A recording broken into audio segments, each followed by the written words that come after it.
तर विजय शिवतारे यांनी अजित पवार यांच्यावर केलेल्या टीकेला राष्ट्रवादीचे नेते सुनील तटकरे आणि आनंद परांजपेंनी प्रत्युत्तर दिले। शिवतारे महायुतीचा धर्म तोडतायत असा आरोप राष्ट्रवादी पवार गटाच्या नेत्यांनी केलाय। दादांचं शिवतारेंची जे आलेलं शत्रुत्व आहे ते राष्ट्रवादी काँग्रेस पक्षासाठी, शरद पवार साहेबांचा अभिमान टिकवण्यासाठी आणि आघाडीचा धर्म पाळण्यासाठी। तर त्याच्यामुळे शिवतारे जे बोलतायत तो त्यांचा राग तो आहे। परंतु हे जे ज्यांना आज बरं वाटतंय की स्क्रिप्ट कोण आहे त्याचा आम्ही शोध घेतो की कोण स्क्रिप्ट आहे।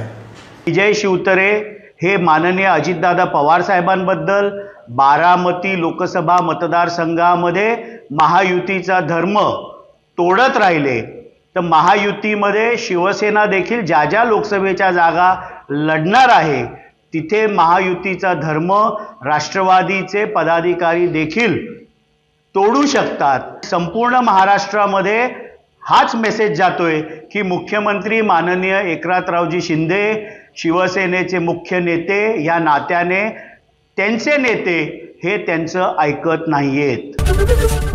एबीपी माझा, उघडा डोळे बघा नीट।